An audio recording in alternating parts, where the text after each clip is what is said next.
الحمد لله رب العالمين نحمده ونستعينه ونستغفره ونعوذ بالله من شرور أنفسنا ومن سيئات أعمالنا من يهده الله فلا مضل له ومن يضلل فلا هادي له وأشهد أن لا إله إلا الله وحده لا شريك له وأشهد أن محمدا عبده ورسوله أما بعد. அன்பிற்குரிய சகோதரர்களே, நபித்தோழர்களின் வாழ்வினிலே என்ற தலைப்பில் நாம் நபிகள் நாயகம் ஸல்லல்லாஹு அலைஹி வஸல்லம் அவருடைய அருமை தோழர்களில் ஒருவரான உமர் ரலியல்லாஹு அன்ஹு அவர்களை பற்றி பார்க்கிறோம். நேற்றைய தினம் உமர் ரலியல்லாஹு அன்ஹு அவர்களுக்கு அல்லாஹ் ரப்பல் ஆலமீன் இறைவன் எத்தகைய வசனங்களை இறக்கி வைக்க நாடி இருக்கின்றானோ அதே கருத்தை சொல்லக்கூடிய ஒரு பாக்கியத்தை உமர் ரலியல்லாஹு அன்ஹு அவர்களுக்கு அல்லாஹ் வழங்கியிருந்தான் என்பதை பற்றி நாம் பார்ப்போம். அது தொடர்பாக மற்றொரு நபிமொழியை நாம் பார்க்கிறோம். இந்த ஹதீஸ் திருமிதியிலே 3049வது நபிமொழியாக பதிவு செய்யப்பட்டிருக்கிறது. உமர் ரலியல்லாஹு அன்ஹு அறிவிக்கிறார்கள். உமர் ரலி இஸ்லாத்துடைய ஆரம்ப காலகட்டத்தில் மது தடை செய்யப்படவில்லை. மது ஹலாலான ஒரு விஷயமாகவே இருந்துச்சு. பத்ரு போர்ல கொல்லப்பட்ட சில சஹாபாக்கள் கூட, ஷஹீதாக்கப்பட்ட சில சஹாபாக்கள் கூட மது அருந்திய நிலையில் தான் நம்ம செய்யப்பட்டாங்க, போரிட்டு கொல்லப்பட்டாங்க. அது அல்லாஹ் ரப்பல் ஆலமீன் ஹலாலாக்கிய காலகட்டத்தில் தடை செய்வதற்கு முன்பாக தவறு கிடையாது. அப்ப இந்த மதுவினால் ஏற்படக்கூடிய பல்வேறு பாதிப்புகளை பார்க்கும் பொழுது உமர் ரலியல்லாஹு அன்ஹு அவர்கள் அல்லாஹ்விட்ட ஒரு பிரார்த்தனை செய்து கொண்டே இருக்கிறார்கள். அல்லாஹும்ம பையின் லனா ஃபில் ஹம்ரி பயான ஷிஃபாய், இறைவா மது உடைய விஷயத்தில் ஆரோக்கியமான ஒரு விளக்கத்தை நீ எங்களுக்கு அளிப்பாயாக அப்படின்னு சொல்றாங்க. அல்லாஹ் கிட்ட அவங்க துஆ செய்றாங்க. அப்ப அல்லாஹ் ரப்பல் ஆலமீன் இது அவருடைய பிரார்த்தனை. மது என்பது படிப்படியாக தான் தடை செய்யப்படுகிறது. அப்ப அல்லாஹ் ரப்பல் ஆலமீன் மது விஷயத்தில் முதலாவது ஒரு வசனத்தை அல்லாஹ் இறக்கி வைக்கின்றான். உமர் ரலியல்லாஹு அன்ஹு இந்த பிரார்த்தனையை தொடர்ந்து இந்த வசனம் இறங்குகிறது. ஆனால் இறைவன் அவங்களுடைய நாட்டப்படி இறக்கி வைக்கின்றான்.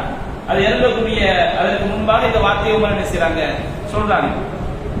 அப்ப அல்லாஹ் ரப்பல் ஆலமீன் சூரத்துல் பக்ராவுல மதுபானம் தொடர்பாக, போதைப் பொருட்கள் தொடர்பாக ஆயத்தை அல்லாஹ் இறக்கி வைக்கின்றான். யஸ்அலூனக அனில் ஹம்ரி வல் மைசிர், நபியே மதுவை பற்றியும் சூதாட்டத்தை பற்றியும் உங்களிடம் கேட்கிறார்கள். குல் ஃபீஹிமா இஸ்முன் கபீர், நீங்கள் சொல்லுகிற அந்த இரண்டிலும் மிகப்பெரிய பாவம் இருக்கிறது. மனாஃபியுல் லின்னாஸ், மனிதர்களுக்கு சில பயன்களும் இருக்கிறது. மது குடிக்கும் பொழுது சிலருடைய உடல் அசதிகள் செய்யும், நீங்கிவிடும். போதையில அவனுடைய கவலைகளை அவன் செய்து விடுவான், மறந்து விடுவான். சூதாட்டம் விளையாடி வீடு கட்டினவன இருக்கிறாங்க. அப்போ மதுவிலும் சூதாட்டத்திலும் பெரிய பாவம் இருக்கிறது. அவனுடைய மானத்தை இழந்து விடுகிறான், அறிவை இழந்து விடுகிறான், வறுமையில் வாடுகிறான், உடல் உறுப்புகள் நோய்க்கு உள்ளாகிறது, அல்லாஹ்வுடைய வணக்க வழிபாடுகள் செய்ய முடியாமல் போய்விடுகிறது. அதனுடைய கேடுகளை கணக்கிட்டால் அதை எண்ணிக்கொண்டே போகலாம். அவ்வளவு கேடுகள் மதுவிலும் சூதாட்டத்திலும் இருக்கிறது. அப்ப அல்லாஹ் சொல்கிறான், மதுவை பற்றியும் சூதாட்டத்தை பற்றி கேட்கிறார்கள், நீங்கள் சொல்லுங்கள் அதுல மிகப்பெரிய கேடு இருக்கிறது, மிகப்பெரிய பாவம் இருக்கிறது, சில பயன்களும் என்ன செய்கிறது இருக்கிறது. இஸ்முஹுமா அக்பரு மின் நஃபீஹிமா, அதுல உள்ள பயன்களை விட அதுல உள்ள பாவங்கள் மிக பயங்கரமானது என்று அல்லாஹ் வசனத்தை இறக்கி வைக்கின்றார். சஹாபாக்கள் மதுவிலேயே ஊறி கிடந்த ஒரு சமுதாயம். அப்ப அவங்களுக்கு அது பயங்கரமான கேடு இருக்குங்கிற விளக்கத்தை அல்லாஹ் முதலாவதாக இறைவன் இறக்கி வைக்கின்றார். அடுத்து என்ன செய்றாங்க, உமர் ரலியல்லாஹு அன்ஹு அவர்கள் அல்லாஹ்விட துஆ செஞ்சுட்டே இருக்கிறாங்க. அல்லாஹும்ம பையின் லனா ஃபில் ஹம்ரி பயான ஷிஃபாய், இறைவா இந்த மதுவுடைய விஷயத்துல ஆரோக்கியமான ஒரு விளக்கத்தை, அதை நிவாரணம் அளிக்கக்கூடிய விளக்கத்தை எங்களுக்கு நீ வழங்குவாயாக அப்படின்னு துஆ செய்றாங்க. இந்த பிரார்த்தனை செய்து கொண்டிருக்கக்கூடிய காலகட்டத்தில் மது தொடர்பாக அடுத்த ஒரு சட்டத்தை அல்லாஹ் இறக்கி வைக்கின்றார். யா அய்யுஹல்லதீன ஆமனூ லா தக்ரபுஸ் ஸலாத்த வ அன்தும் சுகாரா, இறை நம்பிக்கை கொண்டவர்களே நீங்கள் போதையாக இருக்கக்கூடிய நிலையில் தொழுகைக்கு நிற்காதீர்கள். நீங்க தொழ வர்றீங்களா, மது அருந்தி என்ன பேசுறோம் என்பது உங்களுக்கே தெரியாத நிலையில உலகத்துடைய நிலையில் என்ன செஞ்சாதீங்க, தொழுகைக்கு வந்துடாதீங்க. இது இரண்டாவது தடை. தொழுகைக்கு வரும்போது அவங்க பேசக்கூடியது அவங்க விளங்கக்கூடிய நிலையில் இருந்தால் தான் செய்யணும், தொழுகைக்கு வரணும். அவங்க மது அருந்தி என்ன பேசுகிறோம் என்பதே தெரியாத நிலையில் செய்யக்கூடாது, தொழுகைக்கு வரக்கூடாது என்று இரண்டாவது தடையை அந்த சமுதாயத்திற்கு அல்லாஹ் இறக்கி வைக்கின்றார். அப்போ உமர் ரலியல்லாஹு அவங்களுக்கு அழைக்கப்பட்டு புரிய அலை இந்த வசனம் அவங்களுக்கு ஓதி காட்டப்படுகிறது. அப்ப அவங்க திரும்பவும் அல்லாஹ்ட்ட துஆ செஞ்சுக்கிட்டே இருக்கிறாங்க. அல்லாஹும்ம பையின் லனா ஃபில் ஹம்ரி பயான ஷிஃபாயின், இறைவா மதுவுடைய விஷயத்தில் நிவாரணம் அளிக்கக்கூடிய ஆரோக்கியம் அளிக்கக்கூடிய ஒரு விளக்கத்தை எங்களுக்கு தெளிவுபடுத்துவாயாக அப்படின்னு சொன்ன உடனே மூன்றாவதாக இறைவன் மதுவை தடை செய்யக்கூடிய வசனத்தை இறக்கி வைக்கின்றான். இன்னமல் ஹம்ரு வல் மைசிரு வல் அன்சாபு வல் அஸ்லாமு ரிஜ்சும் மின் அமலி ஷைத்தான். மது அருந்துவது, சூதாட்டம் விளையாடுவது, அம்புகளை வைத்து குறிபார்த்து ஜோசியம் பார்ப்பது, ஜோசியம் பார்த்து சம்பாதிப்பது, சிலைகளை வழிபடுவது, இவையெல்லாம் அசுத்தங்கள், சைத்தானுடைய செயல்கள். ஃபஜ்தனிபு, அவற்றை நீங்கள் முற்றிலுமாக விலகிக் கொள்ளுங்கள். இன்னமா யுரீது ஷைத்தானு அய்யூகிய பைனகுமுல் அதாவத வல் பக்தா ஃபில் ஹம்ரி வல் மைசிர். உங்களுக்கு மத்தியில் இந்த மதுவின் மூலமாக, சூதாட்டத்தின் மூலமாக பகைமையையும் வெறுப்பையும் அல்லாஹ்வுடைய இறை நிறைவை விட்டும் தடுப்பதற்குமே ஷைத்தான் நாடுகிறான்.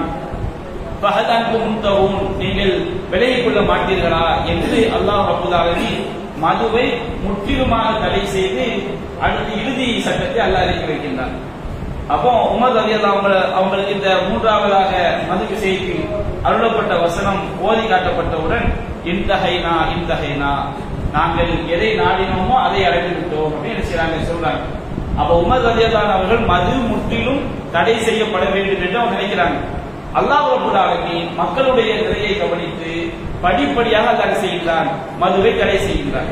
அப்ப இந்த விஷயத்தில் உமர் அவர்கள் மது தடை செய்யப்பட வேண்டும் என்று அவங்க நினைத்ததை அவங்களுடைய எண்ணம் இறைவன் அருளக்கூடிய சட்டத்தை, இறைவன் எந்த சட்டத்தை அருள நாடி இருந்தானோ அதற்கு தோதுவாக உமர் ரலியல்லாஹு அவர்கள் நினைக்கக்கூடிய ஒரு பாக்கியத்தை அல்லாஹ் செஞ்சிருந்தான், அவங்களுக்கு கொடுத்திருந்தான் என்பதை பார்க்கிறோம்.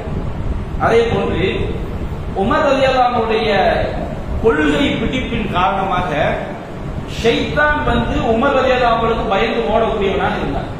நபிகள் நாயகம் ஸல்லல்லாஹு அலைஹி வஸல்லம் அவர்கள் உமர் ரலியல்லாஹு அன்ஹு தொடர்பாக என்ன செய்றாங்க சொல்லி காட்டாங்க.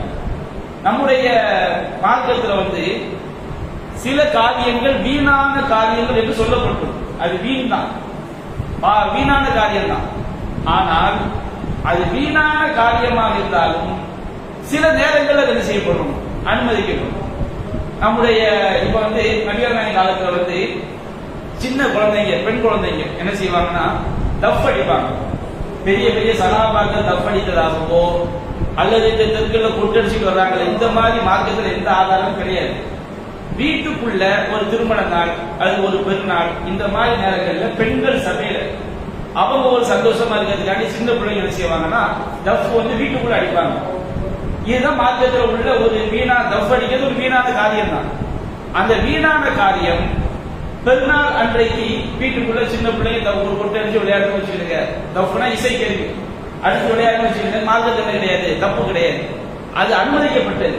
பெருநாள் அன்றைக்கு ஒரு திருமணம் நடக்குது, அந்த வீட்டுக்குள்ள பெண்களுக்கு மத்தியில சின்ன பிள்ளைங்க ஒரு கொட்டை அடிச்சு சந்தோஷமா இருந்தாங்கன்னா அது மார்க்கத்தில் தடுக்கப்பட்டது கிடையாது. சிலர் என்ன விளங்கிடுவாங்க, தெருக்கள்ல ஆண்கள் கொண்டடித்து கொண்டு டான்ஸ் ஆடுறது, அரபியெல்லாம் ஆடுறாங்க பாருங்க, இதெல்லாம் மார்க்கத்தில் முழுக்க முழுக்க தடுக்கப்பட்டது, ஹராமான ஒரு காரியம். பெரிய பெரிய ஆண்கள் அடிப்பதற்கோ வெளியில ஆண்கள் கொண்டடித்துக் கொண்டு சென்றதாகவோ மார்க்கத்தில் எந்த ஒரு ஆதாரம் கிடையாது.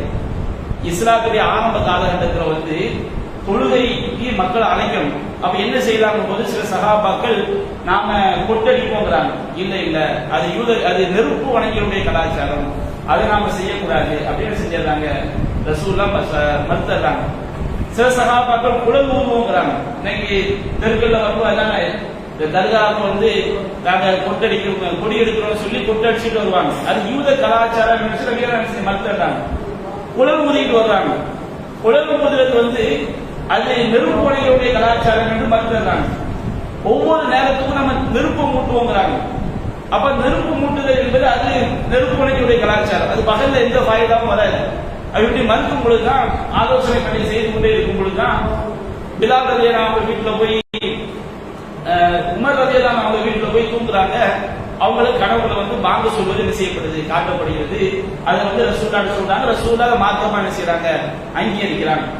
அப்ப இந்த பாங்குடைய கொள்கை அறிவிப்புக்கு கூட கொட்டடிப்போம் புலவுவோம் சொல்லும் போது அது முஸ்லிம் அல்லாதவனுடைய கலாச்சாரம், அது நமக்கு தேவையில்லை என்று தடுத்த மார்க்கம் நம்முடைய இஸ்லாமிய மார்க்கம். அப்ப அந்த மாதிரி இந்த பெருநாள் என்றோ திருமணத்தின் என்றோ அல்லது ஏதாவது ஒரு சந்தோஷத்துல சின்ன பிள்ளைங்க வந்து நபிகள் நாயகம் என்ன செஞ்சிருக்காங்க, கஃப் அடிச்சிருக்கிறாங்க. ஆனால் ஷைத்தானுடைய ஒரு செயல் தான். அது சில நேரங்களில் மார்க்கம் என்ன செய்கிறது, அனுமதித்திருக்கிறது. அந்த மாதிரி ஒரு சம்பவத்தை நம்ம பார்க்கிறோம். புகாரில வந்து திருமதியில 3623வது செய்தியாக பதிவு செய்யப்பட்டிருக்கிறது.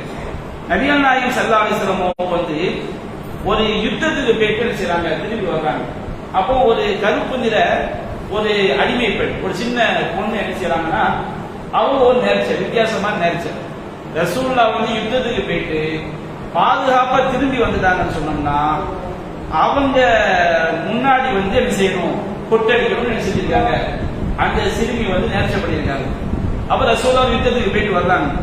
வந்தவொடனே அந்த சின்ன பொண்ணு ரசூலுல்லாஹ்ட்ட வந்து, யா ரசூலல்லாஹ், இன் குந்து நதத்து, நான் நேர்ச்சல் பண்ணியிருக்கிறேன், என் ரத்தக்கல்லாஹு சாலிமன் அந்த அமிரிப்ப பைனதைக்க பித்துஃபி, அல்லாஹ் உங்களை பாதுகாப்பா வெற்றியோட திரும்ப கொண்டு வந்துட்டா உங்களுக்கு முன்னாடி கஃப் அடிக்க நான் செஞ்சிருக்கேன், நேர்ச்சல் பண்ணியிருக்கேன். அந்த சின்ன பொண்ணு வந்து சொன்னோன்னே ரசூலுல்லாஹ் வந்து அவங்க அன்பு நிறைந்தவங்க, யார்ட்டையும் கடுமையான செய்ய மாட்டாங்க, நடக்க மாட்டாங்க. கேட்கிறவங்களும் ஒரு சின்ன ஒரு வயசுல குறைஞ்ச ஒரு சின்ன பொண்ணு. அவ ரசூலுல்லாஹ் என்ன செய்யறாங்க, சொன்ன உடனே நீ என்ன செய்யுங்க, என் குந்தி நதத்தி, நீ உண்மையிலே நேர்ச்சல் பண்ணியிருந்தா பதுரிபி, நீ என்ன செய், கொட்டு அடிச்சுக்க நினைச்சாங்க சொல்றாங்க. அப்ப அந்த புள்ள ரசூலுல்லாஹ் முன்னாடி இருந்து தஃப் அடிக்குது. அடிச்ச உடனே இப்ப இல்லா பலா, நேர்ச்சல் பண்ணாட்ட என்ன செஞ்சிடாத, அடிச்சிடாதங்கிறாங்க. உடனே அந்த அம்மா வந்து அந்த பொண்ணு என்ன செய்யறாங்கன்னா ரசூலுல்லாஹ் முன்னாடி தஃப் அடிக்க ஆரம்பிக்கிறாங்க. அப்போ ரசூலுல்லாஹ்வுடைய வீட்டுக்கு அபூபக்கர் என்ன செய்யறாங்க, வர்றாங்க. அந்த அந்த சிறுமி என்ன செய்யறாங்க, அடிச்சுக்கிட்டே இருக்கிறாங்க. அடுத்து அலி ரலியல்லாஹு அன்ஹு வர்றாங்க, அப்பவும் தஃப் அடிச்சுக்கிட்டே இருக்கிறாங்க. அடுத்து உஸ்மான் ரலியல்லாஹு அன்ஹு வர்றாங்க, அப்பவும் தஃப் அடிச்சுக்கிட்டே இருக்கிறாங்க. அடுத்து உமர் ரலியல்லாஹு அன்ஹு வந்ததை பார்த்தவொடனே அந்த கொட்டை படுக்க போட்டு அதுக்கு மேல செஞ்சுக்கிட்டாங்க, கொட்டை தெரியாத மாதிரி அந்த பொண்ணு வந்து உட்கார்ந்துச்சு. உட்கார்ந்த உடனே அதாவது தன்னுடைய பெட்டக்ஸுக்கு கீழே, பித்தட்டுக்கு கீழே வச்சு செஞ்சார மேல உட்கார்ந்துக்கிறாங்க. உட்கார்ந்த உடனே உமர் ரலியல்லாஹு அன்ஹு செய்றாங்க, வர்றாங்க. அப்போ உமர் வந்து ரசூலுல்லாஹ் சொல்றாங்க, இன்ன ஷைத்தான ல யகாஃபு மின்க யா உமர், உமரே ஷைத்தான் வந்து உண்மை கண்டு அஞ்சுகிறான்.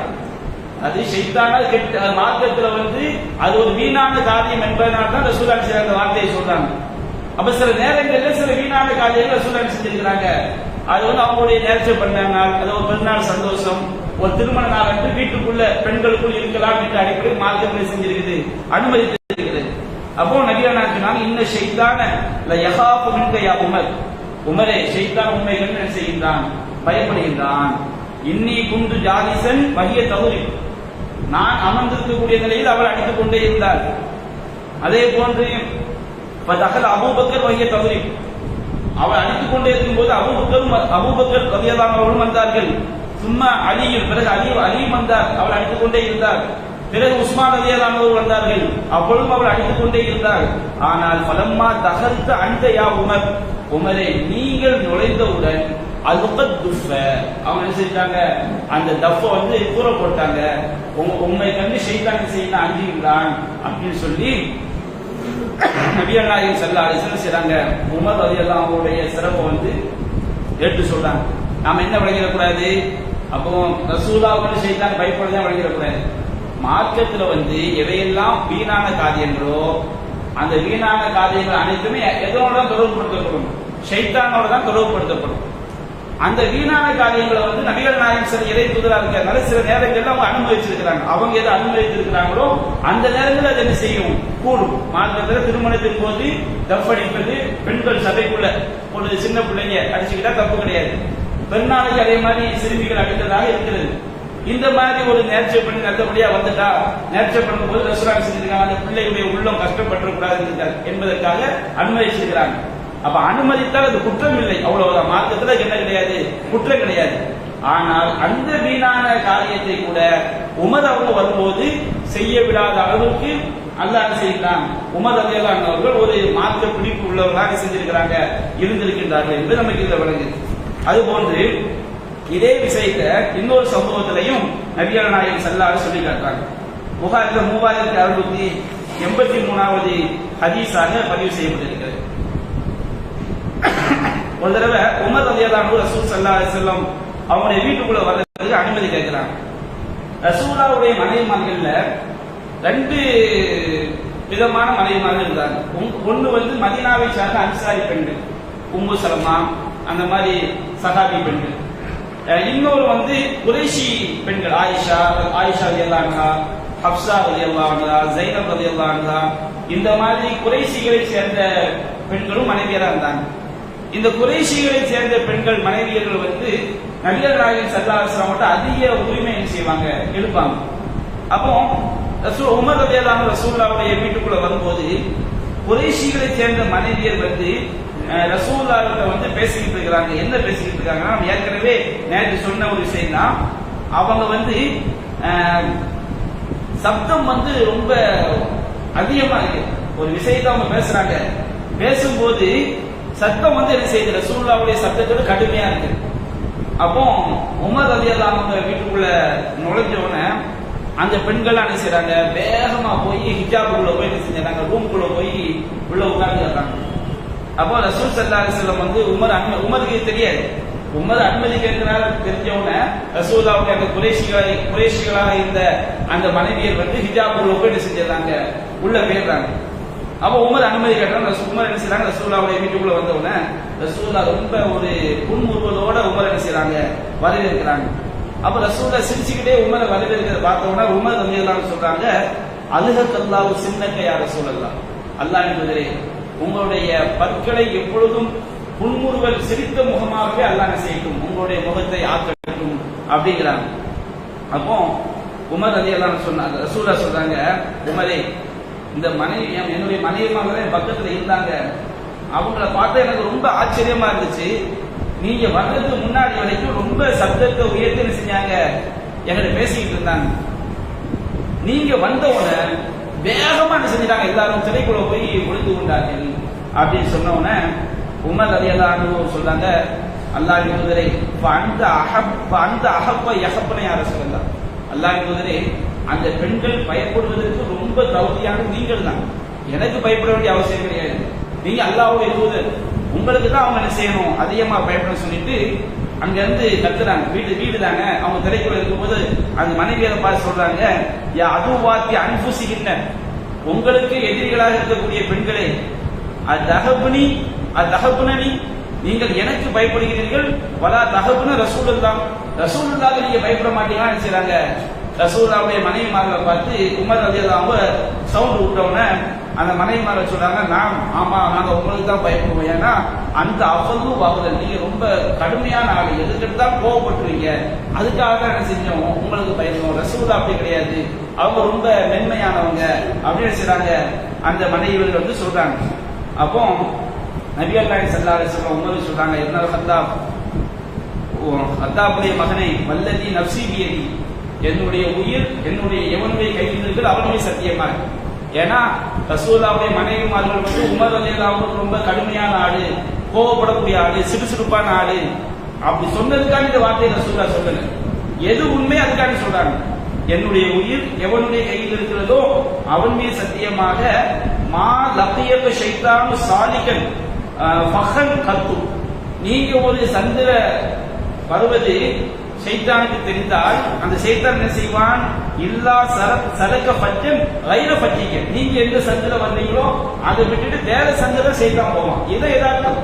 அப்ப நபிகள் நாயகம் ஸல்லல்லாஹு அலைஹி வஸல்லம் அவர்கள் உமர் ரலியல்லாஹு அன்ஹு அவர்கள் ஒரு வீதி வழியாக வந்தால், ஒரு வழியாக வந்தால் ஷைத்தான் செஞ்சிருவான், இன்னொரு வழிக்கு போய் விடுவான். அந்த அளவுக்கு ஷைத்தான் வந்து உமருக்கு பயப்படுகிறான். அப்படின்னா அவருடைய கருத்து என்ன, உமர் ரலியல்லாஹு அன்ஹுடைய அந்த கடின சித்தம் என்பது எல்லா இடத்துலையும் கிடையாது. அவங்க பல இடங்கள்ல கண்ணீர் விட்டு அழுதுருக்கிறாங்க, பல இடங்கள்ல ரொம்ப இறக்கமா நடந்திருக்கிறாங்க. அதெல்லாம் வரலாறுகள் நிறைய இருக்கிறோம், இன்ஷா அல்லாஹ் செய்வோம், பார்ப்போம். ஆனால் மார்க்க விஷயம், மார்க்கத்துக்கு எதிரான காரியம் என்று சொன்னால் அவங்களுடைய அந்த கடுமை, அந்த கோபம், அது ஷைத்தான் வந்து அவங்க கிட்ட நெருங்க முடியாத அளவுக்கு ஒரு பாதுகாப்பு என்ன செஞ்சது உமர் ரலியல்லாஹு அன்ஹு வந்து அல்லாஹ் கொடுத்திருந்தான் என்பதை இந்த நபி மொழியின் மூலம் நாம் செய்கிறது தெரிந்து கொள்ள முடிகிறது. அதே போன்று உமர் ரலியல்லாஹு அன்ஹு வந்து நபிகள் நாயகம் ஸல்லல்லாஹு அலைஹி வஸல்லம் அவங்களோட ரொம்ப அதிகமான ஒரு நெருக்கத்தை கொண்டிருந்தாங்க. எந்த அளவுக்கு என்றால் அலி ரலியல்லாஹு அன்ஹு அது ஒரு சான்று சொல்லினாங்க. புகாரில வந்து 3686வது செய்தியாக பதிவு செய்யப்பட்டிருக்கிறது. நபிகள் நாயகம் ஸல்லல்லாஹு அலைஹி வஸல்லம் அவர்கள் பல்வேறு சந்தர்ப்பங்கள்ல அவங்க இப்படி சொல்லுவாங்க, தஹப்து அன வ அபூபக்கர் வ உமர், அபூபக்கரும் நானும் அபூபக்கரும் உமரும் சென்றோம். தஹல்து அன அபூபக்கர் வ உமர், அபூபக்கரும் நானும் உமரும் நுழைந்தோம். கரஜ்து அன வ அபூபக்கர் வ உமர், நானும் அபூபக்கர் அவர்களும் உமரும் வெளியேறினோம். இப்படி ரசூல் ஸல்லல்லாஹு அலைஹி வஸல்லம் வாழக்கூடிய காலகட்டங்கள்ல எந்த நிறைய சம்பவங்களை சொல்லும் போது இந்த 3 வரையும் சேர்த்து சொல்லுவாங்க. அங்க போகும்போது நானும் அபூபக்கர் உமர் அங்க போனோம், இங்க செல்லும் போது நானும் அபூபக்கர் உமரும் சென்றோம், அங்க கிளம்பும் போது நானும் அபூபக்கர் உமரும் கிளம்புறோம். அப்ப உமர் ரலியல்லாஹு அவர்கள் நபிகள் நாயகத்தோடு எந்த அளவுக்கு நெருக்கமாக இருந்தார்கள் என்பதை நபிகள் நாயகத்துடைய இந்த வார்த்தை காட்டு. எதை சொன்னாலும் ஏராளமான சம்பவங்கள் சொல்லும் போது என்னோட அபூபக்கர் இருந்தாங்க, உமர் இருந்தாங்க, இப்படி நபிகள் நாயகம் ஸல்லல்லாஹு அலைஹி வஸல்லம் வாழ்நாளை சொல்லி இருக்கிறாங்க. அதிகமாக அலியை சொன்னது ரசூல் சொன்னது கிடையாது. அதனால அலி கெட்டவங்க நினைக்கிற கூடாது, அவங்களுக்குரிய சிறப்பு மார்க்கங்கள் இருக்குது.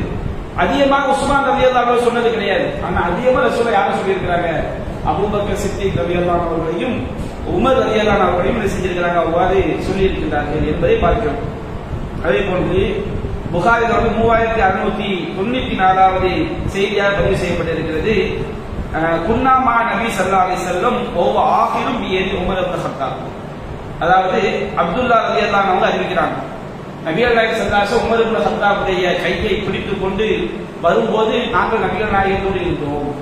அப்ப நபிகள் நாயகம் ஸல்லல்லாஹு அலைஹி வஸல்லம் அவங்க சாதாரணமா செல்லும் போது கூட யார் கையை பிடிச்சிருக்கிறாங்க, நிறைய சஹாபாக்கள் இருந்திருக்கிறாங்க. ஆனா உமர் ரலியல்லாஹு அன்ஹுடைய கையை வந்து ரசூல் ஸல்லல்லாஹு அலைஹி வஸல்லம் பற்றி இருக்கிறார்கள் சொன்னோம்னா அந்த இருவருக்கு மத்தியிலான நேசம் என்பது அளப்பெரியது என்பதை நாம் விளங்கிக் கொள்ள முடியுது. அதே போன்று உமர் ரலியல்லாஹு அன்ஹு வந்து எந்த ஒரு காரியத்தை செய்யும் பொழுதும் நபிகள் நாயகம் ஸல்லல்லாஹு அலைஹி வஸல்லம் அவங்க செய்தார்களா என்று பார்த்து அதுக்கு ரொம்ப முக்கியத்துவம் கொடுப்பாங்க. பொதுவாக நபி தோழர்கள் அவங்க உயர்ந்த அந்தஸ்தை அடைந்ததே அதன் காரணத்தினால்தான். தங்களுடைய உயிரை கூட அவங்க யாரும் நேசித்தாங்க, நபிகள் நாயகம் ஸல்லல்லாஹு அலைஹி வஸல்லம் நேசித்தாரு. அதற்கு ஒரு சான்றை பார்க்கிறோம். சஹீஹுல் புகாரில 1597வது நபி மொழியாக பதிவு செய்யப்பட்டிருக்கிறது. இப்னு உமர் ரலியல்லாஹு அன்ஹு சொல்லி காட்டாங்க, உம்ராவுல ஹஜ்ஜில ஹஜ்ஜுல் அஸ்வத் கல்ல செய்றாங்க, முத்தமிடுறாங்க.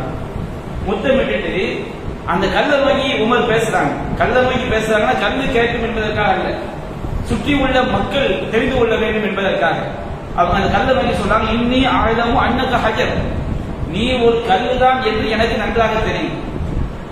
லவ்லா லா தனுரு வலா தன்ஃபு, உன்னால் எந்த தீங்கும் செய்ய முடியாது, எந்த நன்மையும் செய்ய முடியாது. லவ்லா அன்னி ரஅய்து நபி ஸல்லல்லாஹு அலைஹி வஸல்லம் யுகல்லிபுக மா கப்பல்புக, நபிகள் நாயகம் ஸல்லல்லாஹு அலைஹி வஸல்லம் அவர்கள் உன்னை முத்தமிடுவதை நான் பார்த்ததுக்காக செய்திருக்க மாட்டேன், உன்னை முத்தமிட்டு இருக்கவே மாட்டேன். நீ ஒரு கல்லு, ஹஜ்ஜுக்கு போறவங்க உம்ராவுக்கு போற நினைச்சிட கூடாதுல்ல, அதை வந்து அது தொட்டா நமக்கு நல்லது நடக்கும், அது தொட்டா நமக்கு ஏதாவது கேள்வி நீங்கணும், இப்படி நினைச்சிடக்கூடாது. தாயத்து மாதிரி தகடு மாதிரி அதை நம்பிடக்கூடாது. அது தாயத்தை நம்ப ஷிர்க், மன அல்லது தமீமத்தன் ஃபகத் அஷ்ரக, யார் தாயத்தை தொங்க விட்டு கொள்கிறானோ அவன் அல்லாஹ்வுக்கு இணை கற்பித்து விட்டான். அப்ப அந்த மாதிரி ஒரு எண்ணம் ஹஜ்ஜுல் அஸ்வத் கல்லு மேல வந்துடக்கூடாது.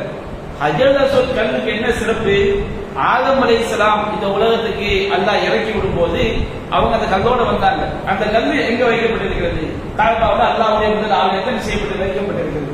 இது அந்த கல்லுக்குரிய ஒரு சிறப்பு. அப்போ ஹஜ்ஜுல் அஸ்வத் கல்லை நாம் முத்தமிடுகிறோம் என்று சொன்னால் நபிகள் நாயகம் ஸல்லல்லாஹு அலைஹி வஸல்லம் அவர்கள் இந்த சிறப்புக்காக, இந்த சிறப்பு சொல்லப்படுது, அதனுடைய சிறப்பாக அது சொர்க்கத்து கல் என்று செய்யப்பட்டிருக்கிறது, நபி மொழிகள்ல வந்திருக்கிறது. அப்ப அது சொர்க்கத்து கல். அந்த சொர்க்கம் நமக்கு கிடைக்க வேண்டும் என்ற ஒரு ஆசையில என்ன செய்யலாம், முத்தமிட்டு இருக்கலாம். நம்முடைய ஒரு கருத்து தான். நபிகள் நாயகம் அதை முத்தமிட சொன்னார்கள், முத்தமிட்டார்கள். அதனால நம்ம என்ன செய்யறோம், முத்தமிடுறோம். அதை தொடுவதனால் நமக்கு நல்லது நடக்கும், அதை தொட்டா நம்ம கெட்ட நீக்கணும் அப்படிங்கிற நம்பிக்கை நம்ம என்ன செஞ்சிடக்கூடாது, வந்துவிடக் கூடாது. அது மார்க்கத்துல ஒரு சுன்னத், அவ்வளவுதான். இதை நாம் விளங்கிக் கொள்ள வேண்டும். உமர் ரலியல்லாஹு அன்ஹு நினைச்சாங்க, தம்முடைய நபிகள் நாயகம் ஸல்லல்லாஹு அலைஹி வஸல்லம் அவர்களை நாம் எந்த அளவுக்கு அவங்க நேசிக்கிறாங்க, பின்பற்றுகிறார்கள் என்பதை இந்த செய்தி செய்கிறது காட்டுகிறது. அது போன்று இப்னு உமர் ரலியல்லாஹு அன்ஹு அறிவிக்கிறாங்க, புகாரில் 3687 செய்தியாக பதிவு செய்யப்பட்டிருக்கிறது. அவங்க சொல்றாங்க, இப்னு உமர் ரலியல்லாஹு அன்ஹு பார்த்தவரை மா ரஅய்து அஹதன் கத்து பஅத ரசூலுல்லாஹி ஸல்லல்லாஹு அலைஹி வஸல்லம் மின் ஹீன குபில, நபிகள் நாயகம் ஸல்லல்லாஹு அலைஹி வஸல்லம் அவர்கள் மரணித்த பிறகு கான அஜத்த அஜ்வல ஹத்தா இந்தஹா மின் உமர் இப்னு கத்தாப், மிக அதிகமாக உழைக்கக்கூடியவரும் மிக அதிகமாக வாதி வழங்கக்கூடியவராகவும் உமர் இப்னு கத்தாப் அவர்களை தவிர வேறு யாரையும் நான் பார்த்ததில்லை. நபிகள் நாயகம் ஸல்லல்லாஹு அலைஹி வஸல்லம் ரொம்ப வாதி வழங்கக்கூடியவங்க. அவங்க இறந்து போன பிறகு உமர் ரலியல்லாஹு அன்ஹு அவர்களை போன்று நன்றாக உழைத்த காசிலிருந்து வாதி வழங்கக்கூடியவங்க அவங்கள மேல யாரையும் பார்த்ததில்லை. அவ இந்த செய்தி நமக்கு எதை காட்டுகிறது, உமர் ரலியல்லாஹு அன்ஹு அவர்கள் தாராளமாக வாதி வழங்கக்கூடிய தன்மை, அவர்களுடைய தர்ம சிந்தனை, தர்ம குணம் அவர்களிடம் இருந்தது என்பதை நாம் என்ன செய்கிறோம், பார்க்கின்றோம். அதே போன்று உமர் ரலியல்லாஹு அன்ஹு சில நேரங்கள்ல அவர்கள் செய்த சில செயல்கள் தவறாகவும் என்ன செஞ்சிருக்கிறது, இருந்திருக்கிறது. தவறுனா அவங்க தவறாக செய்ய வேண்டும் என்பதற்காக அல்ல, அவங்க அல்லாஹ்வுடைய மார்க்கத்திற்காக ரோஷத்தினால் அவங்க செய்த செயல் சில நேரங்களில் பிழையாகவும் இருந்திருக்கு. அது என்ன சம்பவம் சொன்னோம்னா, சஹீஹுல் புகாரில 4000 முஸ்லிம்ல 4413 செய்தியாக பதிவு செய்யப்பட்டிருக்கிறது. இந்த செய்தியை நாம் விளங்கிக் கொள்வதற்கு முன்பாக ஒரு அடிப்படை நம்ம விளங்கிக்கணும். அல்லாஹ் ரப்பல் ஆலமீன் திருமலை குர்ஆன்ல அவனுடைய ஞானத்தில் உள்ள சில விஷயங்களை அல்லாஹ் சொல்லுவான். அல்லாஹ்வுடைய ஞானத்துல சிலர்கள் காஃபிராகத்தான் மரணிப்பார்கள் என்று அல்லாஹ் விதித்திருப்பார். அல்லாஹ்க்கு தெரியும், நமக்கு என்ன செய்ய தெரியாது. அப்புறம் குர்ஆன்ல அல்லாஹ் சொல்லுவான், நபிகள் நாயகத்தை பார்த்து அல்லாஹ் கூறுவான், இன்னல்லதீன கஃபரு, எவர்கள் காஃபிர்களாக இருக்கிறார்களோ, காஃபிர்களாக இருக்கார்களோ அப்படின்னா அல்லாஹ்வுடைய பார்வையில அவன் மௌத்தா போகும்போது எப்படிதான் மௌத்தா போவான், காஃபிரா தான் மௌத்தா போவான்னு சொல்லி அல்லாஹ்வுடைய பார்வையில உள்ளது, நமக்கு தெரியாது. அந்தத்தவும் அம்தம் துந்திருக்கும் லாயுமினும், நீ அவங்களுக்கு என்னதான் எச்சரிக்கை செஞ்சாலும் எச்சரிக்கை செய்யாவிட்டாலும் அவர் நம்பிக்கை கொள்ளவே மாட்டார்கள் அப்படின்னு அல்லாஹ் நபிகள் நாயகத்துக்கு அல்லாஹ் சொல்றான். இதுக்கு அர்த்தம் என்ன, ஒரு ஆளுக்கு இஸ்லாத்தை போய் நம்ம ஒரு ஆளு முஸ்லீமாக காஃபிராக இருந்தால் அவருக்கு இஸ்லாத்தை போய் சொல்ல வேண்டும். இஸ்லாத்தை போய் சொல்லும் போது அவர் இஸ்லாத்துக்கு வந்துதான் ஆகணும், நம்ம என்ன செய்ய முடியாது, நம்ம அதை டிஃபர் பண்ண முடியாது. அல்லாஹ் யாருக்கு நேர்வழி காட்டுறானோ அவங்க என்ன செய்வாங்க, இஸ்லாத்துக்கு வருவாங்க. நாம் என்னதான் மாற்ற விஷயத்தை சொல்றது நம்ம மேல கடமை. இன்னமா அந்த முதற்கு நபியனில் உபதேசம் செய்பவர் தான். அவர் சாட்டப்பட்டவர் கிடையாது. அப்ப நம்முடைய கடமை எடுத்து சொல்வதுதான். ஒருவன் மாறித்தான் ஆக வேண்டும் நாம ஒண்ணு வச்சிருக்க, அது அல்லாஹ் நாடுனாலே தவிர நடக்காது. அப்ப குர்ஆன் அல்லாஹ் சொல்லியிருந்தான், காஃபிர்களுக்கு நீ எச்சரிக்கை பண்ணாலும் சரி எச்சரிக்கை பண்ணாவிட்டாலும் சரி அவங்க ஈமான் கொள்ளவே மாட்டார்கள் அப்படி சொன்னதுனால நாம் எப்படி விளங்கிடக்கூடாது, அப்ப காஃபிருக்கு இஸ்லாத்தை சொல்ல வேண்டிய அவசியம் இல்லை அப்படி விளங்கிடக்கூடாது. இந்த வசனம் எந்த பொதுவாக இறைவனுடைய ஞானத்தை எவர்களெல்லாம் காஃபிர்களோ அவர்களுக்கு நாம் என்னதான் போய் சொன்னாலும் அவங்க ஈமான் கொள்ளவே மாட்டார்கள் அப்படின்னு அந்த வசனத்துக்கு அர்த்தம். நாம பார்க்கிற ஒரு ஆள் காஃபிரா இருக்காரு, இவர் அந்த லிஸ்ட்ல உள்ளார், நம்ம சொல்ல வேண்டிய அவசியம் இல்லை அப்படி நாம என்ன செய்யக்கூடாது, முடிவெடுத்து விடக்கூடாது. யாசீன் அல்லாஹ் சொல்றான், வயஹிக்கல் கௌலு அலல் காஃபிரின், காஃபிர்கள் மீது அல்லாஹ்வுடைய வாக்கு உறுதியாகிவிட்டது, அவங்க நரகம் தான் அல்லாஹ் உறுதிப்படுத்தினான். அப்படின்னா என்ன அர்த்தம், அல்லாஹ்வுடைய ஞானத்துல எவர்கள் காஃபிராகவே மௌத்தா போவாங்களோ அவங்களுக்கு நரகம் உறுதியாயிடுச்சு. அப்ப இந்த மாதிரி வசனங்களை நாம் எடுத்துக்கொண்டு நாம் என்ன முடிவு வந்து விடக்கூடாது, நம்ம முஸ்லீம் அல்லாதவர்களுக்கு இஸ்லாத்தை சொல்லவே கூடாதுங்கிற முடிவு வந்துடக்கூடாது. அல்லாஹ் சொல்லக்கூடிய அந்த பார்வை என்பது இறைவனுடைய பார்வை. இறைவன் யாருக்கு காஃபிரா மௌத்தா போன்னு அல்லாஹ் வித்தியாக்கிட்டானோ அவங்களுக்குள்ள விஷயத்தை அல்லாஹ் சொல்றான். அதே மாதிரி பொதுவாக அல்லாஹ் ரப்பல் ஆலமீன் முனாஃபிகீன்களை பற்றி குர்ஆன்ல என்ன செய்ய, பொதுவாக அல்லாஹ் நிறைய இடங்களை சொல்லுவான். ஆரம்ப கால வசனங்கள், திருமலை குர்ஆனுடைய வசனங்கள் நம்ம பார்க்கும்போது இரண்டாக பிரித்து பார்க்கணும். பிற்காலத்துல யார் யாரெல்லாம் முனாஃபிக் என்று ஒரு சிலரை நபிகள் நாயகத்துக்கு அல்லாஹ் அறிவித்து கொடுத்தாங்க.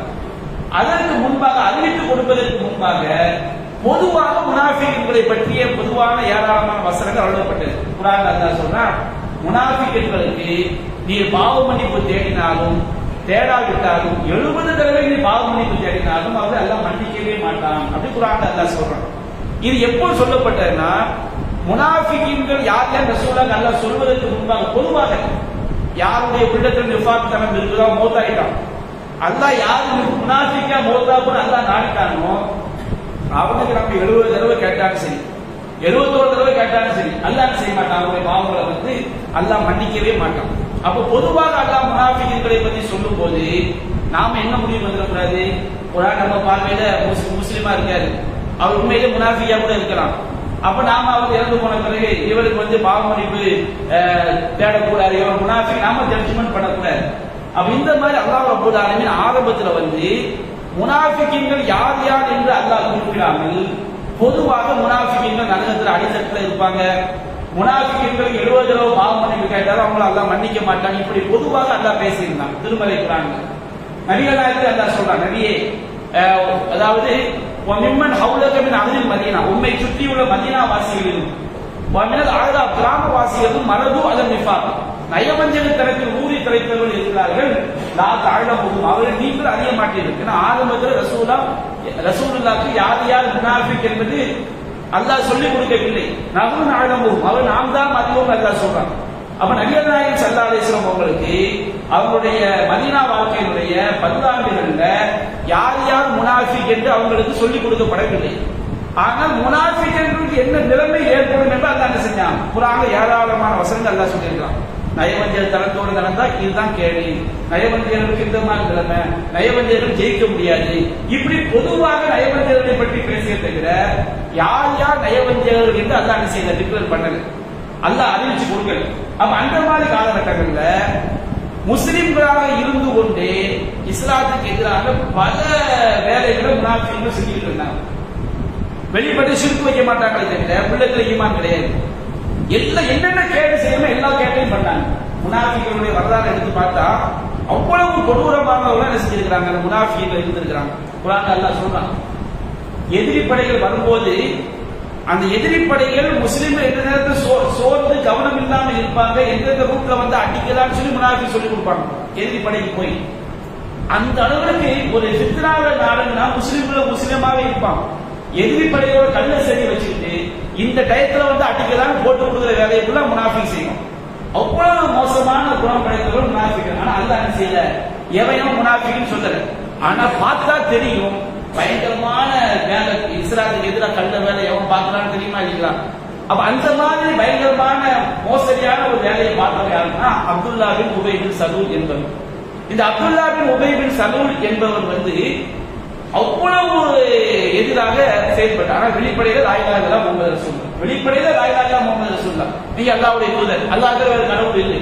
ஆனா யூதர்களுக்கு சப்போர்ட் பண்றது, கிறிஸ்தவர்களுக்கு சப்போர்ட் பண்றது, முஸ்லிம்கள் அழிக்கக்கூடிய எல்லா காரியத்தையும் செய்யறது, இது அந்த உபை பின் சலூலுடைய ஒரு குணமா இருந்துச்சு. பல இடங்கள்ல என்ன செஞ்சிருக்கிறான், நபிகள் நாயகத்தை சஹாபாக்கள் ரொம்ப இழிவா பேசியது. தனியா இருக்கும்போது நாமெல்லாம் என்ன செய்யணும், மதீனாவுக்கு போனா நம்ம மதீனா வாசிகள் மாதிரி கண்ணியம் மிக்கவர்கள் இந்த இழிந்தவர்கள் யார அந்த முஹாஜி சஹாபாக்கள் நபிகள் நாயகர்கள் சேர்ந்து அவங்கள ஊரை விட்டு வெளியேற்றணும் அப்படின்னு அந்த முனாஃபிக் பேசினான்.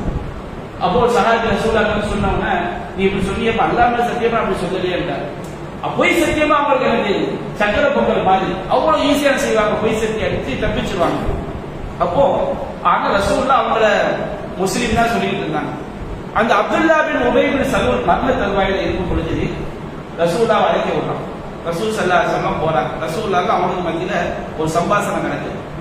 அல்லாஹ் நபியனார் சொல்றாங்க, நீ யூதர்களை கிறிஸ்தவர்களை நேசிச்சு அந்த நேசமே உன்னை அழிச்சுட்டுப்பாங்க, அல்லாஹ் என்று எனக்கு நீங்க பாவம் பண்ணிட்டாங்க. இப்போ ஒரு மனுஷன் என்ன நினைப்பான் யோசிச்சு பாருங்க. ஒரு மனித நபியர் நாயகம் இன்னி நம் அன்பும குழு பண்ணாஸ் மனித உள்ளங்களை பிளந்து பார்ப்பதற்கு நான் ஏவப்படவில்லை. ஆனா அந்த அப்துல்லா பின் உபை பின் சலூல் அதிலே நடிச்சிருக்காங்கிறது பின்னாடி அல்லாஹ் சொல்லும்போது நமக்கு தெரியும். அல்லாஹ் என்பதிலே எனக்கு நீங்க பாவம் பண்ணிட்டாங்க. அப்ப ரசூலுல்லாஹ் நினைக்கிறாங்க, இவன் திருந்திட்டான், மௌத்தாவதுக்கு முன்னாடி திருந்திட்டா போதுங்க, நீங்க மௌத்தா போயிட்டீங்கன்னா உங்க சட்டையை வந்து எனக்கு என்ன செய்யுங்க, கஃபன் காட்டி கொடுங்க, ரசூலுல்லாவுடைய சட்டையே போகும்போது மக்கள்கிட்ட அது ஒரு பேர் தானே. அப்போ ரசூலுல்லாவே எனக்காண்டி பாவ மன்னிப்பு தெரியும் கோரிக்கை வைக்கிறான். இவன் மௌத்தாயிடுறான். மௌத்தானவன உமர் ரலியல்லாஹு அன்ஹு செய்றாங்க, ரசூல் ஸல்லல்லாஹு அலைஹி வஸல்லம் தொலை வைக்கிறதுக்காண்டி போறாங்க. ரசூல் ஐயா தொலை வைக்கிறதுக்காண்டி போறாங்க. அல்லாஹ் ரப்பல் ஆலமீன் இந்த அப்துல்லா பின் உபை பின் சலூலை முனாஃபிக் என்று அல்லாஹ் அறிவிக்கவில்லை. இதற்கு பிறகுதான் வசனம் இறங்கி அறிவிக்க போகுது. அதுக்கு முன்னாடி வரைக்கும் முனாஃபிக்குகள் தொடர்பாக பொதுவான வசனங்கள் தான் இருக்கு. அப்ப உமர் என்ன செய்யறாங்க, இவன் இஸ்லாத்துக்கு எதிராக முஸ்லிம்களுக்கு எதிராக செஞ்ச ஒவ்வொரு சேட்டையா சொல்லி, ஒவ்வொரு அநியாயத்தையா சொல்லி, அன்னைக்கு இப்படி செஞ்சாங்க இல்லையா, இன்னைக்கு இப்படி பண்ணானா இல்லையா, இன்னைக்கு இந்த மாதிரி செஞ்சிருக்கானா இல்லையா, இது ஒரு முனாஃபிக் எதிராக யாராவது செய்ய முடியுமா? நீங்க அல்லாஹ்வின் முனாஃபிக்குகளுக்கு பொதுவாக சொன்ன வசனம் சொல்லி காட்டுறாங்க. இந்த தஸ்தக்ஃபிருலஹும், நீங்க அவங்கள பாவ மன்னிப்பு கேட்டாலும், அவுலா தஸ்தக்ஃபிருலஹும் பாவ மன்னிப்பு கேட்காவிட்டாலும், இந்த தஸ்தக்ஃபிருலஹும் 70 மர்ரத்தன் ஃபலா யக்ஃபிருல்லாஹு, நீங்க அவங்களுக்கு 70 தடவை பாவ மன்னிப்பு கேட்டாலும் அல்லாஹ் மன்னிக்க மாட்டான். முனாஃபிக்குகள் தொடர்பா அல்லாஹ் சொல்லி இருக்கிறாங்க இல்லையா? அப்ப இவன் அந்த அளவுக்கு நமக்கு எதிராக செயல்பட்டு இருக்காங்க, இவனுக்கு போய் தொலை வைக்க போறீங்களே அப்படின்னு அவங்க சொல்றாங்க. ஆனால் ஒரு இறை தூதர் அல்லாஹ் சொல்லாத வரைக்கும் யாருடைய உள்ளத்தையும் பிளந்து பார்க்க முடியாது. அது ரசூலுல்லாஹ்வுடைய பார்வையில அவன் ஒரு முஸ்லிம் அது வரைக்கும். ஏன்னா வெளிப்படையா அவன் என்ன செய்யல, ஷிர்க் வைக்கல. வெளிப்படையில அவன் எந்த சிலையும் போய் என்ன செய்யல, வணங்கல, ஷிர்கான காரியங்களை செய்யல, அநியாயம் பண்ணா எல்லாமே உள்ள இருந்து செஞ்ச அநியாயம். அப்போ நபிகள் நாயகம் சொன்னாங்க, அல்லாஹ் முனாஃபிக்குகள் 70 தடவை மன்னிக்க மாட்டான் அல்லாஹ் சொல்றான். ஆனால் அவன் முனாஃபிக்கா இல்லையா ரசூலுல்லாஹ் என்ன செய்யாது தெரியாது. கடைசியில கூட என்ன செய்ய, மௌத்தாவுக்கு முன்னாடி கூட என்ன சொல்லியிருக்கான், அல்லாஹ்ங்கிறது எனக்காண்டி என்ன செய்ய பாவ மன்னிப்பு தருங்கன்னு சொல்லியிருக்கான். அப்ப ரசூல் ஸல்லல்லாஹு அலைஹி வஸல்லம் அவனுடைய வெளிப்படையை கணக்கில் கொண்டு நான் 71 தடவை கேட்டால் மன்னிக்கப்படும் என்றால் 71 தடவை கேட்பேன்னு செய்றாங்க சொல்றாங்க. அவன் முனாஃபிக்னு டிக்ளேர் ஆன பிறகு ரசூலுல்லாஹ் செய்யல அப்படி சொல்லல. உமர் ரலியல்லாஹு அன்ஹு அந்த ஆயத்தை சொல்லி காட்டுவது பொதுவாக இறங்கிய ஒரு வசனம். இன்றைக்கு சிலர் எந்த அளவுக்கு குஃப்ர்ல போயிட்டாங்கன்னா, இந்த வசனத்தை ரசூலுல்லாவை விட உமர் நன்றாக விளங்கி இருந்தார், இது மாதிரி ஒரு குஃப்ர் கிடையாது. இந்த மாதிரி கருத்துல ஒருத்தர் இருப்பான்னு சொன்னோம்னா தெளிவான ஒரு குஃப்ர். ஏன்னு சொன்னோம்னா, நபிகள் நாயகம் ஸல்லல்லாஹு அலைஹி வஸல்லம் அவங்கள குர்ஆனை விளக்குவதற்கு தான் அல்லாஹ் தூதரா அனுப்பியிருக்கிறான். நபிகள் நாயகத்துக்கு குர்ஆனை விளக்க தெரியும் வச்சுக்கிட்டுங்க, அல்லாஹ் சரியில்லைன்னு அர்த்தம். அப்ப அல்லாஹ் நபிகள் நாயகத்துக்கு குர்ஆன் ஆயத்தை விளங்க தெரியவில்லை என்று சொன்னால் அல்லாஹ் சரியில்லை என்றுதான் அந்த அர்த்தம். அல்லாஹ் சரியில்லை ஒரு கடவுள் நினைச்சா அது குஃப்ர். இதை விட என்ன குஃப்ர் இருக்குது? அப்ப இந்த மாதிரி எண்ணம் நம்ம கிட்ட வந்துடக்கூடாது. நபிகள் நாயகம் ஸல்லல்லாஹு அலைஹி வஸல்லம் குர்ஆன் ஆயத்தை விளங்க முடியல, உமர் தெளிவா விளங்கி இருந்தார். இந்த தெளிவாக விளங்கி நபிகள் நாயகம் ஸல்லல்லாஹு அலைஹி வஸல்லம் அவங்க முனாஃபிக்குகள் தொடர்பாக பொதுவாக இறங்கிய வசனங்களை குறிப்பான ஒரு ஆளுக்கு என்ன செய்யறாங்க, உமர் ரலியல்லாஹு அன்ஹு சொல்றாங்க, நபிகள் நாயகம் அதை வச்சு செய்ய முடியாது. பொதுவாக முஷ்ரிக்கின் இணை வைப்பவனுக்கு நிரந்தர நரகம் இருக்குது. ஒரு ஆள் மௌத்தாயிட்டாரு, அந்த வசனம் எவ்வளவு தான் குறிக்கும் நம்ம சொல்ல முடியுமா? அப்படி இணை வைப்பவராக இருந்தா அவரை குறிக்கும். அப்போ லஹபுக்கு நிரந்தர நரகம். ஏன் அல்லாஹ் அவன் நரக வசனம் அல்லாஹ் செஞ்சுட்டான் சொல்லிட்டான். உமையா ஷைபா இவங்களுக்கு நிரந்தர நரகம் சொல்றாங்க. ஏன்னா அல்லாஹ் சொல்லிட்டா, அல்லாஹ் தூதர் செய்ய சொல்லிட்டாங்க. அப்ப அதற்கு பிறகுதான் அல்லாஹ் ஆயத்தை இறக்கி வைக்கின்றான். இந்த அப்துல்லா பின் உபை பின் சலூல் விஷயத்துல தாலிக பி அன்னஹும் கஃபரு, ஏனென்றால் இந்த முனாஃபிக்குகள் காஃபிர்களாகி விட்டார்கள். அதற்கு ரசூலுல்லாஹ் கொலை வச்சிடறாங்க, தன்னுடைய சட்டையை விட செஞ்சதை கொடுத்துறாங்க. அதுக்கு பிறகு அல்லாஹ் நபியாதி அல்லாஹ் சொல்லியிருந்தா, நபியே இந்த முனாஃபிக்குகள் குஃப்ர்ல தான் மௌத்தா போயிருக்கிறாங்க, இவங்க மௌத்தாயிட்டாங்கன்னு சொன்னோம்னா அவன் கபூர்ல கூட என்ன செய்யக்கூடாது, போய் துவாக்காக நிற்க கூடாது. அது யார் யாருங்கிற விவரம் எல்லாம் நபிகள் நாயகத்தை என்ன செய்யக்கூடாது, இறைவன் புறத்திலிருந்து சொல்லிக் கொடுக்கப்பட்டது.